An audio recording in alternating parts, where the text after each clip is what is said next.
You would never hear it coming. Not because it's quiet, but because the part that matters makes no sound at all. A ballistic missile does not kill you during launch. It doesn't kill you when the engine burns. It kills you after everything goes silent. Somewhere, thousands of kilometers away, a rocket climbs violently into the sky. Loud, bright, impossible to miss. And then, suddenly, it disappears. The engine cuts. The flame dies. And what's left is something far worse. A cold object in space, moving faster than anything you can imagine, carrying a warhead that doesn't need precision, only proximity. By the time anyone understands what's happening, the problem has already changed. Because now, it's no longer a missile. It's a falling object from space, invisible, untouchable, and almost impossible to stop. Here's where it gets worse. You're not tracking one object, you're tracking many. A single missile can release multiple warheads, along with decoys that are designed to look exactly like the real thing. Same size, same shape, sometimes even similar heat signatures. From the ground, it becomes a cloud of uncertainty. And you don't get retries. If you intercept the wrong object, the real one continues. If you hesitate, the window closes. And that window is measured in minutes, not hours. Entire cities depend on a decision that has to be made before anyone is even fully certain what they are looking at. And that's the real problem.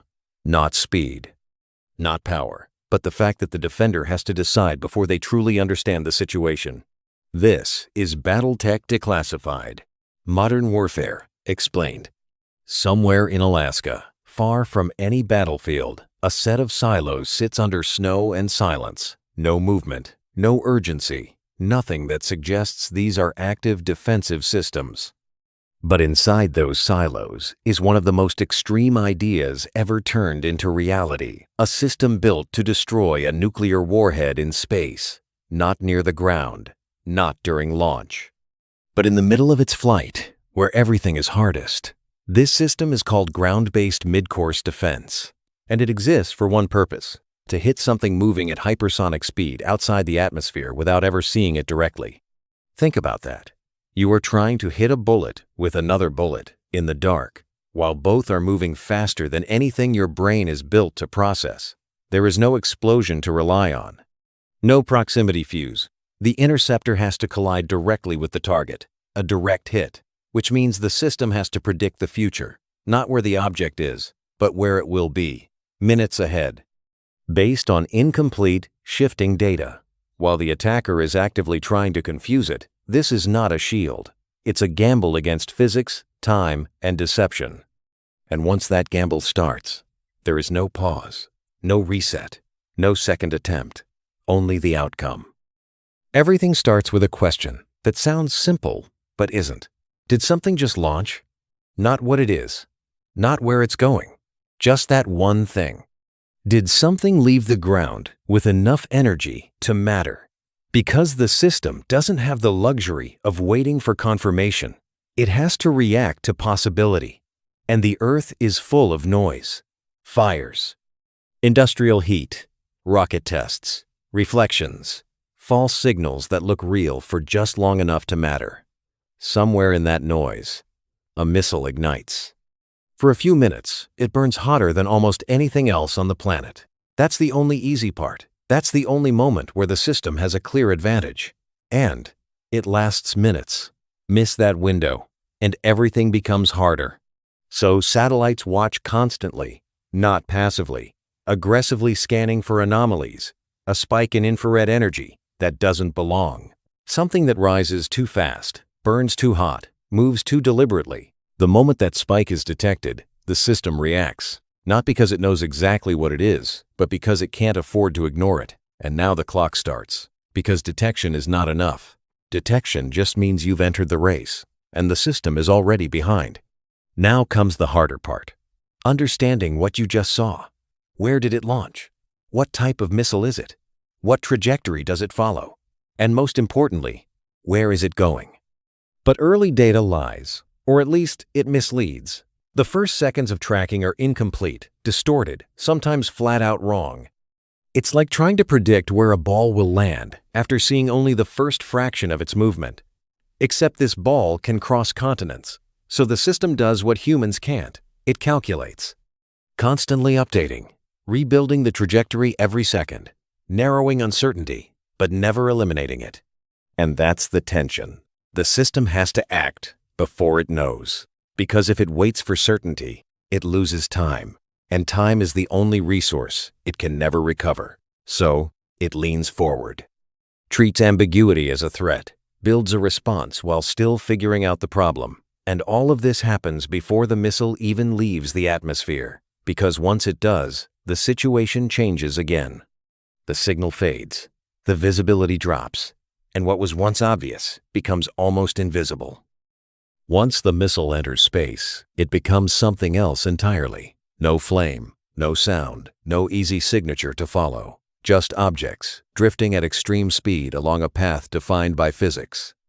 And this is exactly where the attacker wants the fight to happen, because this is where confusion is easiest to create. The missile bus releases its payload. Warheads, decoys, fragments, all separating, all moving together. And from a distance, they start to look the same. That's not an accident. That's the design. Now the defender is no longer tracking a missile. They are tracking a cloud. And every object in that cloud could be the real threat. Ignore one, and you risk everything. Treat all of them as real, and you run out of options. Because interceptors are not unlimited. You cannot shoot everything. You have to choose. And that choice is made under pressure, with incomplete information, against an opponent who is actively trying to deceive you. So the system looks deeper, not just at what objects are, but how they behave. Tiny differences, movement patterns, how objects react to micro forces, how they drift relative to each other. It's subtle, often barely distinguishable, but over time, patterns emerge. And those patterns feed into probability models, not certainty, probability, which means every decision is a bet. A calculated one, but still a bet. And here's the uncomfortable part. Even the best system can be overwhelmed. More missiles, more decoys, more complexity. The number of possible targets grows faster than the number of available interceptors. And suddenly, the problem isn't identifying the threat, it's prioritizing it. Which object matters most? Which trajectory poses the highest risk? Which engagement has the best chance of success? Because you cannot win everywhere. You can only win where you choose to focus. At some point, the system has to stop thinking and start committing. This is the moment everything becomes real. Interceptors are assigned. Trajectories are locked. Launch commands are issued. And once that happens, there is no going back. You cannot recall an interceptor. You cannot change your mind mid-flight. Whatever decision was made, that's the path you're on. The interceptor itself is not designed to explode. That's the first misconception. There is no blast radius to compensate for error, no margin built into the weapon. Instead, it carries a kill vehicle, a compact object designed to collide directly with the target. Hit to kill, pure kinetic energy. At these speeds, impact is enough, but only if you actually hit. A near miss is a failure, and failure means the warhead continues. So the system pushes precision to the extreme. The interceptor launches, exits the atmosphere, and releases its kill vehicle. From that moment on, the kill vehicle is alone, tracking, adjusting, correcting its path in real time.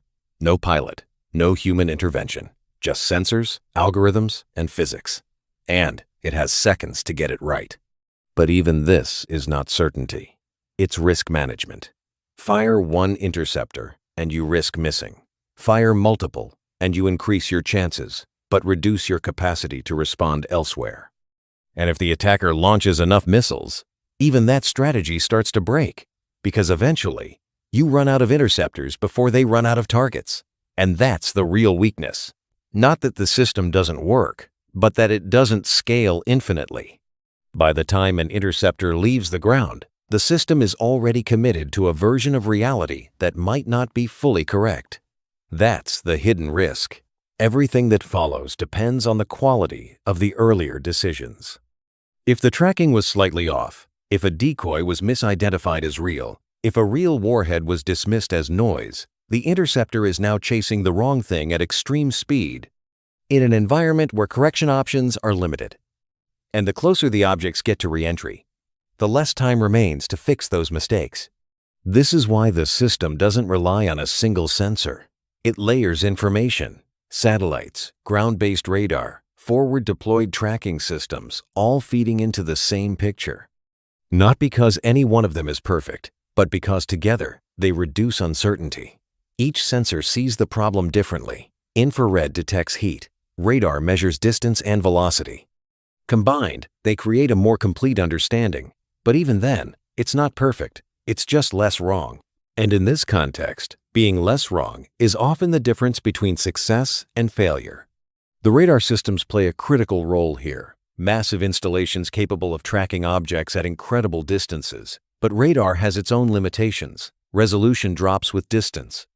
Small differences become harder to detect. And when multiple objects are close together, separating them becomes difficult. It's like trying to track individual birds in a flock from miles away. You see movement, you see patterns, but distinguishing one from another is a challenge. So the system fuses data, constantly updating, constantly recalculating, trying to maintain a coherent picture of a situation that is inherently chaotic.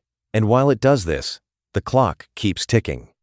Because every second spent analyzing is a second lost for action. And eventually, analysis has to give way to execution. Because no matter how good your understanding is, if you act too late, it doesn't matter. The Interceptor's journey is short, but brutally unforgiving. From launch to potential impact, it operates in a window where everything has to work perfectly. The booster phase pushes it out of the atmosphere, accelerating it to speeds that allow it to even attempt an interception. Then, separation.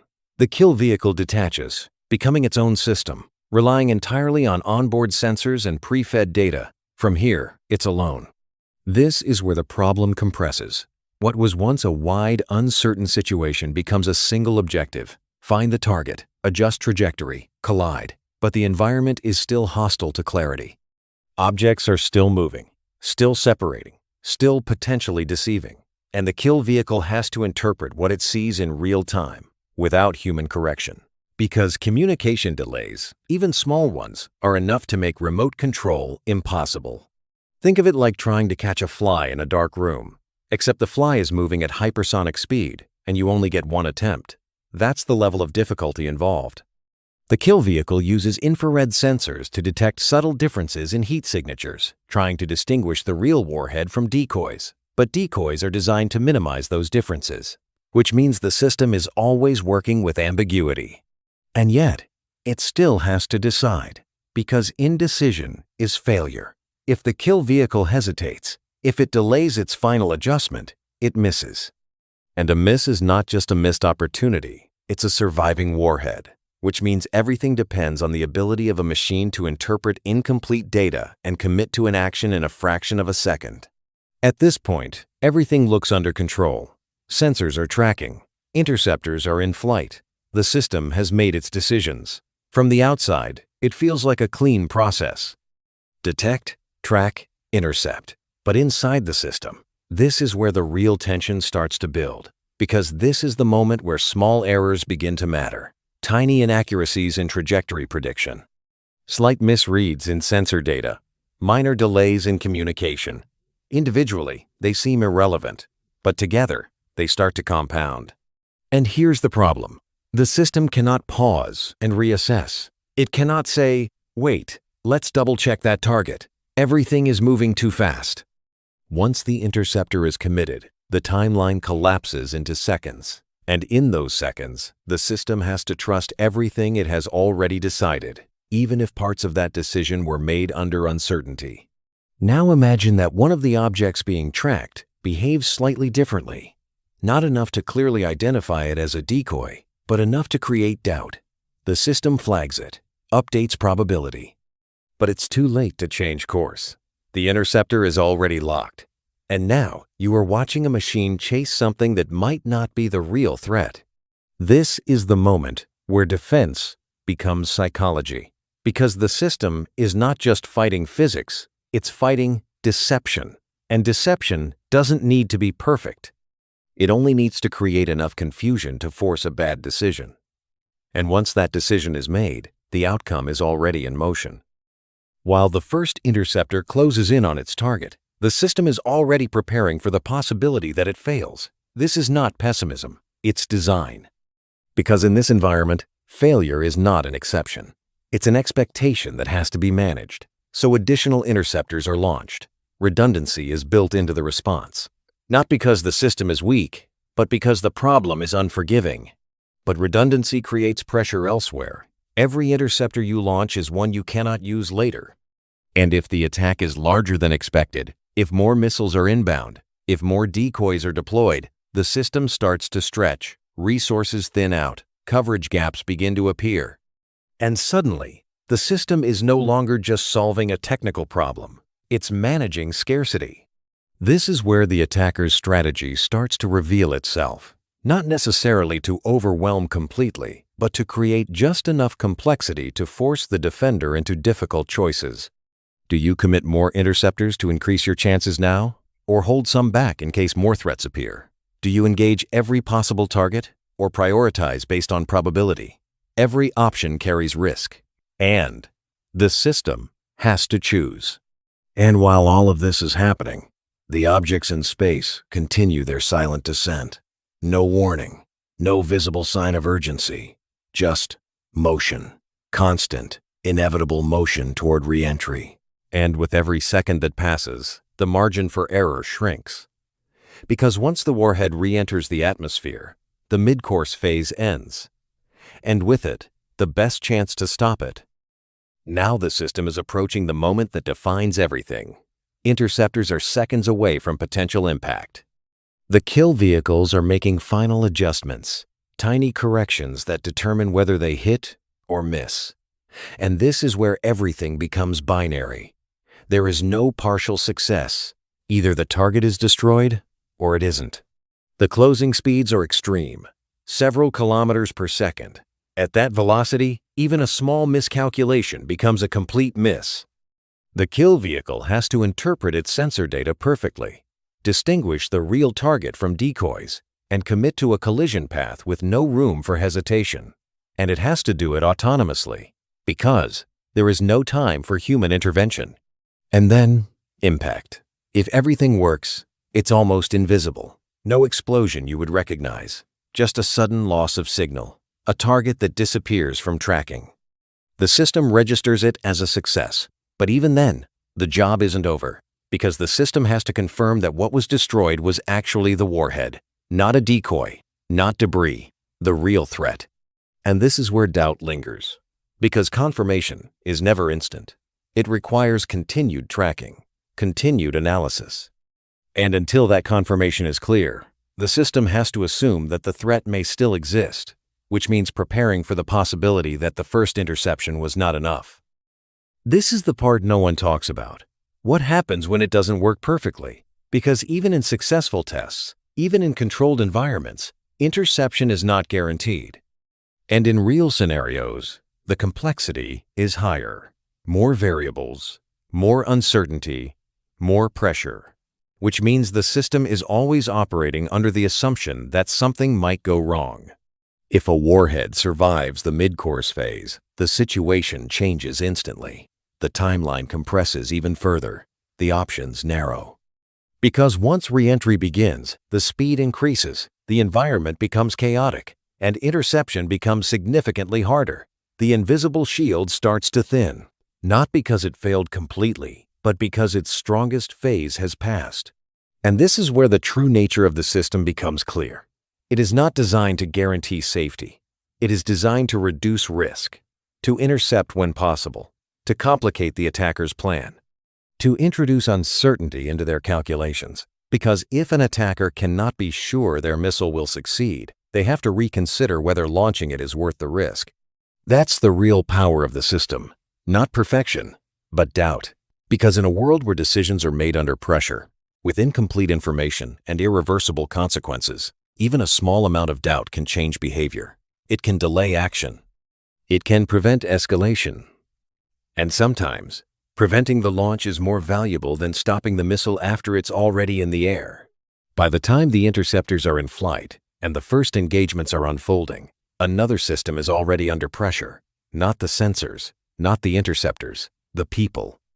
Because behind everything you've just heard, behind every calculation, every prediction, every launch decision, there is a command chain that has to authorize, monitor, and, if necessary, escalate the response. And that chain does not operate in seconds. It operates in human time, which is slower, more cautious, and far more vulnerable to doubt. Think about what that means. Somewhere, operators are watching the same data the system is processing. They see the launch detection. They see the trajectory estimates. They see the cloud of objects forming in space. And they have to trust that the system is interpreting it correctly, because they cannot manually verify everything. There isn't enough time, so their role shifts. They are not controlling the system. They are validating it. And validation under pressure is one of the hardest things a human can do. Because what if the system is wrong? What if the launch was misidentified? What if the trajectory calculation is off? What if this is not an attack, but a test, or a malfunction, or something else entirely? These questions don't go away just because the timeline is short. If anything, they become louder. And yet, decisions still have to be made. This is where the concept of hesitation becomes dangerous. Not because hesitation is irrational, but because in this context, hesitation costs time, and time is the only resource that cannot be recovered. So, the system is designed to push forward, to act on probability rather than certainty, to commit before full understanding is achieved. And that is not a technical choice. That is a strategic one. Now imagine this scenario is not isolated. Not a single missile. Not a controlled test. But a real-world situation where multiple launches are detected, potentially from different locations, potentially targeting different regions. The system has to expand instantly. More tracking, more calculations, more decisions, and the complexity grows exponentially. This is where the idea of a limited defense becomes critical. Ground-based midcourse defense was never designed to stop a full-scale nuclear exchange. It was designed to handle a small number of incoming threats, a limited attack, a rogue launch, something that can be contained, analyzed, and responded to within the system's capacity. But what happens when that capacity is tested? When the number of objects in space exceeds what the system can confidently track and engage? When the number of decisions outpaces the ability to make them cleanly? This is where the system begins to stretch. Not fail instantly, but degrade. Accuracy drops, confidence drops, and the margin for error increases. And this is exactly what an adversary would aim for. Not necessarily total destruction, but disruption, confusion, overload. Because if you can push the system into a state where it is uncertain, where it is forced to make rushed decisions under pressure, you increase the chance of failure without needing to overwhelm it completely. There's another layer to this that is often overlooked: geography. Because while the interceptors are based in specific locations, like Alaska and California, the threats they are designed to counter can originate from anywhere within range, and the geometry of interception matters. A lot is less than. Intercepting a ballistic missile is not just about speed, it's about positioning. The interceptor has to reach a point in space where it can intersect with the target's trajectory. And that intersection point depends on timing, distance, and angle. If the geometry doesn't work, the interception becomes significantly harder or even impossible. This means that the system has blind spots, not in the sense that it cannot see, but in the sense that it cannot always act effectively. Certain trajectories are more favorable, others are less so. And this creates another layer of uncertainty, because even if the system detects and tracks a threat perfectly, it may still face limitations in how it can respond. And again, this feeds back into strategy. An adversary doesn't just think about whether their missile can reach a target. They think about how it reaches that target, what path it takes, what angles it approaches from, because those details can influence whether the defense system has a viable interception opportunity. While all of this is happening in space, another battle is taking place on the ground: data processing. Because the volume of information flowing through the system during an event like this is enormous. Multiple sensors, multiple tracking feeds, constant updates, And all of it has to be processed, interpreted, and turned into actionable decisions in real time. This is where computational power becomes a weapon, not in the traditional sense, but as a force multiplier. The faster and more accurately the system can process data, the better its decisions become. But speed alone is not enough. The system also has to filter, to prioritize, to decide what matters and what doesn't, because too much information can be just as dangerous as too little. This creates a paradox. The system needs more data to reduce uncertainty, but more data also increases complexity, and complexity increases the risk of delay. So the system has to balance these factors constantly, gathering enough information to make good decisions, but not so much that it slows itself down. And this balance is fragile. Push too far in one direction, and you risk acting on incomplete information. Push too far in the other, and you risk acting too late. And in this environment, both outcomes can lead to failure. Now step back for a moment and look at the bigger picture. Everything you've seen so far, the detection, the tracking, the interception, the decision-making, is part of a single chain. The kill chain. Detect, decide, destroy. And the strength of the system depends on how well that chain stays connected. Break the chain at any point, and the system fails. Miss the detection, and you never enter the fight. Miscalculate the trajectory, and you engage the wrong target. Delay the decision, and you lose the window to act. Miss the interception, and the warhead survives. Every link matters, and every link is vulnerable. This is why modern missile defense is less about individual components and more about integration. It's not enough to have good sensors, or fast interceptors, or powerful computers. They all have to work together, seamlessly, under pressure, without delay, because any friction in the system becomes a point of failure. And this is where the real challenge lies, not in building each piece, but in connecting them in a way that holds under stress. Because it's easy to make a system work in isolation, it's much harder to make it work when everything is happening at once. And then there's the problem no system can fully solve: human perception. Because even with automation, even with advanced algorithms, humans are still part of the loop. And humans bring something machines don't: judgment. But they also bring something machines avoid: bias. Under pressure, people look for patterns. They try to make sense of incomplete information. And sometimes they see what they expect to see, rather than what is actually there. This can lead to hesitation or overconfidence, both of which are dangerous in a system that depends on precise timing. This is why training is so critical. Operators are trained to trust the system, but also to question it, to act quickly but not recklessly, to balance instinct with analysis. And that balance is not easy to maintain, especially in a scenario where the stakes are as high as they are here. Because in the end, no matter how advanced the technology becomes, the final responsibility still rests with people, and people are not perfect, which means the system, by extension, is not perfect either. Now consider a worst-case scenario, not just multiple missiles, but coordinated launches, different trajectories, different timings, designed not just to attack, but to confuse, to create overlapping problems that strain the system's ability to respond effectively.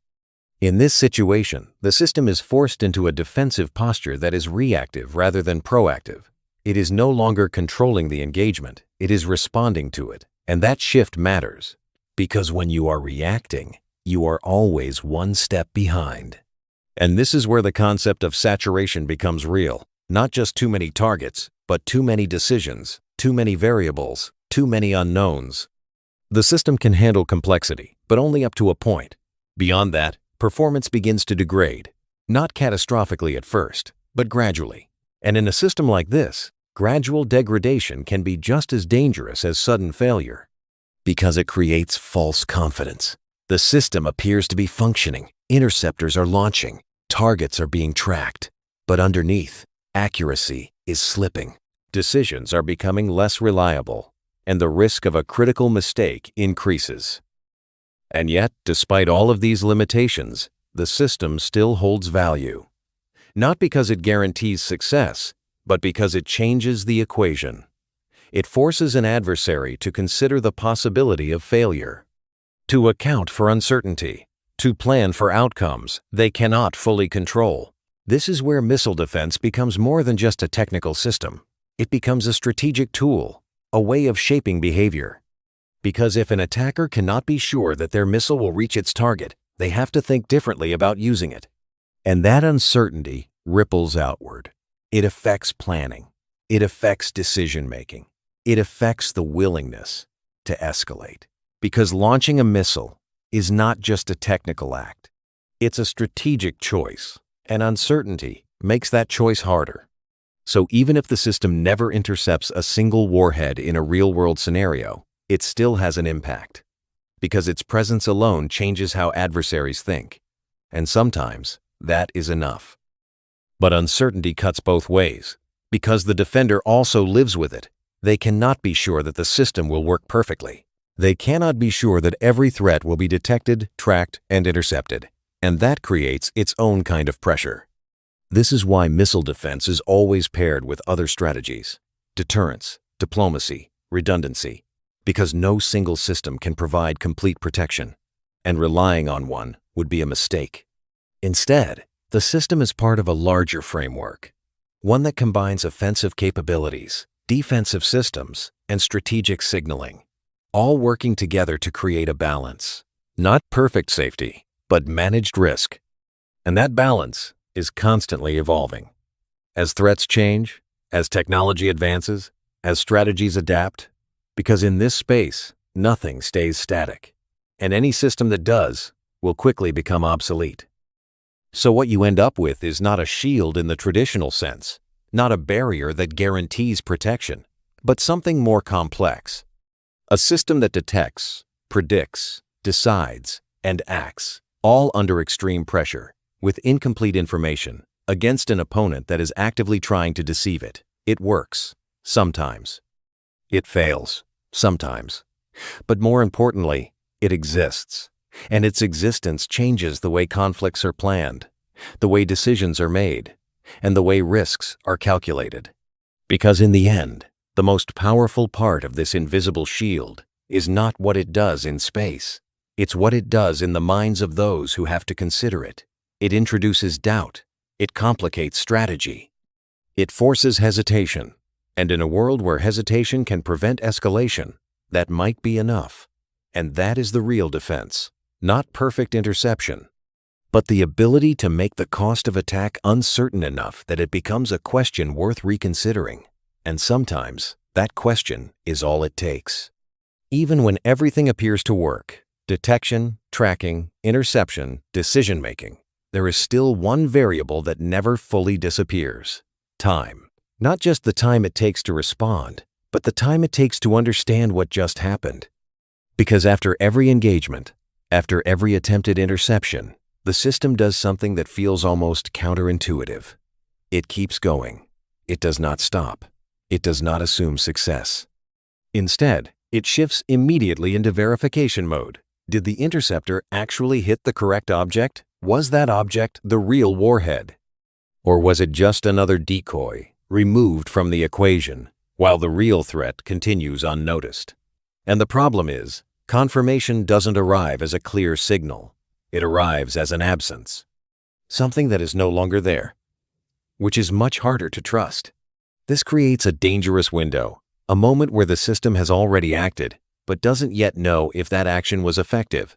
And in that moment, it has to prepare for both outcomes at the same time: success and failure. Because committing to one too early creates risk. If you assume success, and you're wrong, you lose your ability to respond in time. If you assume failure and you're wrong, you waste resources that might be needed elsewhere. So the system stays in motion, tracking everything, rechecking trajectories, reevaluating probabilities. Not because it lacks confidence, but because confidence, in this context, is something you cannot afford too early. Now shift perspective. Imagine you are not defending against this system, but planning against it. You know it exists. You understand its general structure.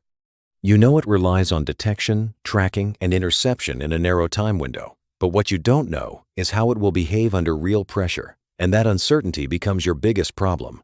Do you launch more missiles to increase your chances of penetration? Do you invest in better decoys to confuse the system?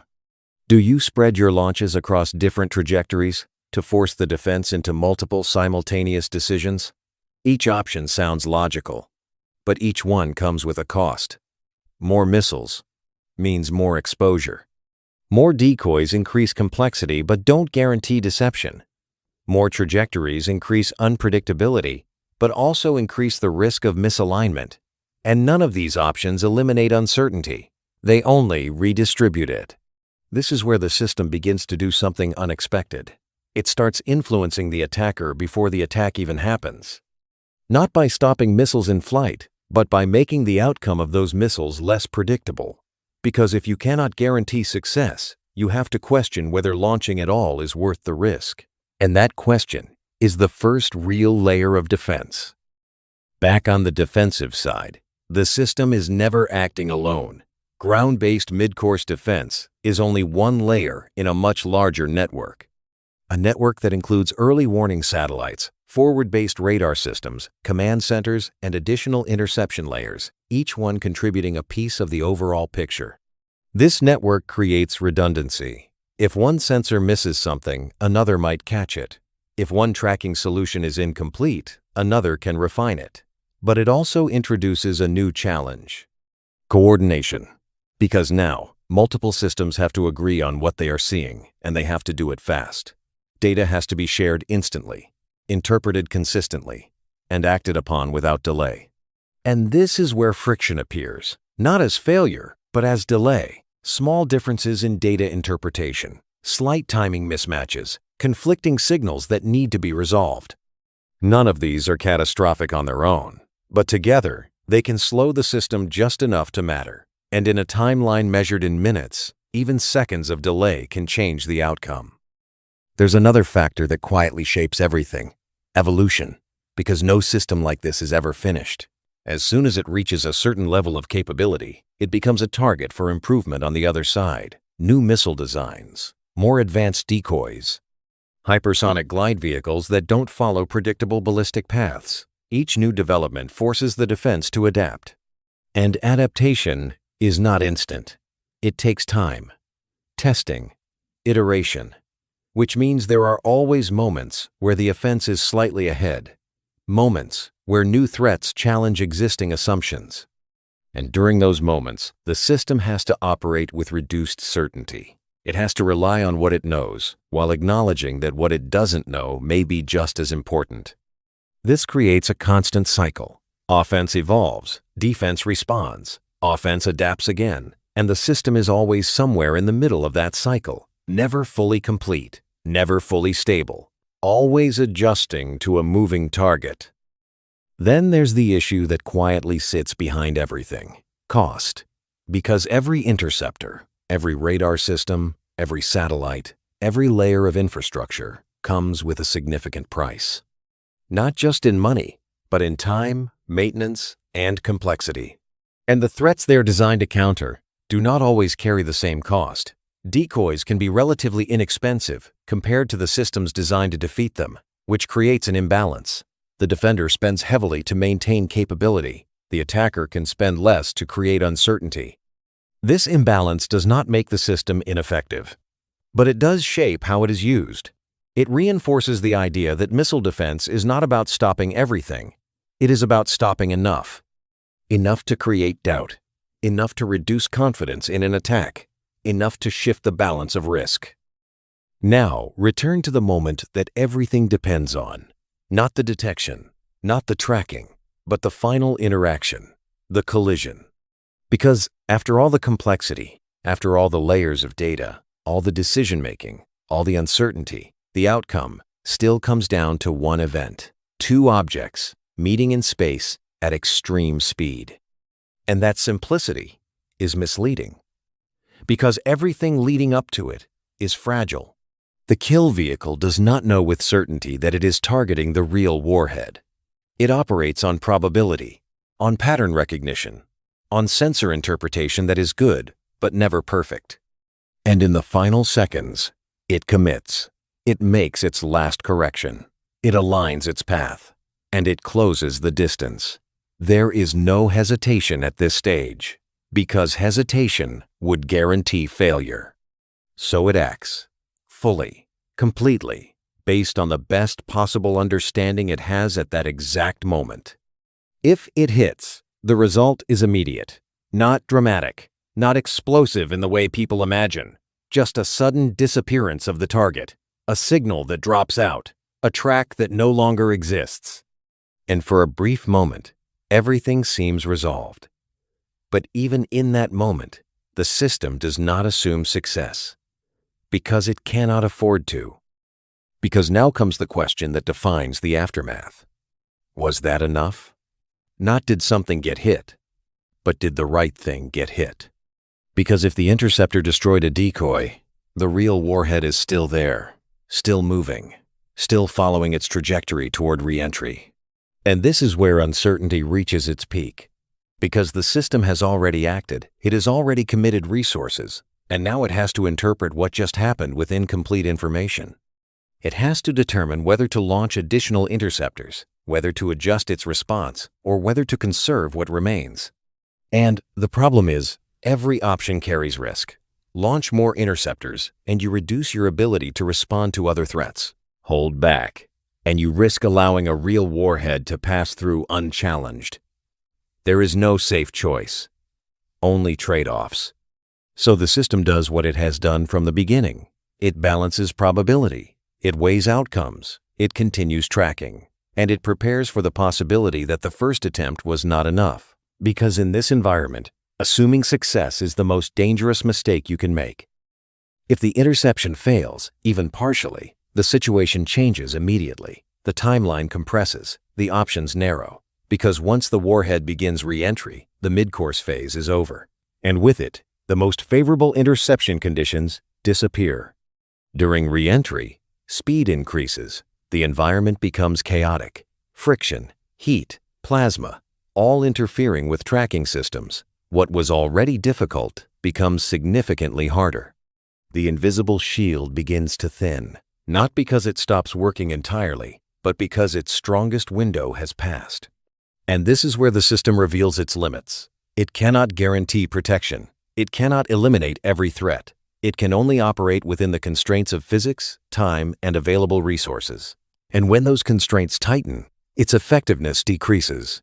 But even in this reduced state, it still matters, because even a single successful interception can change the outcome.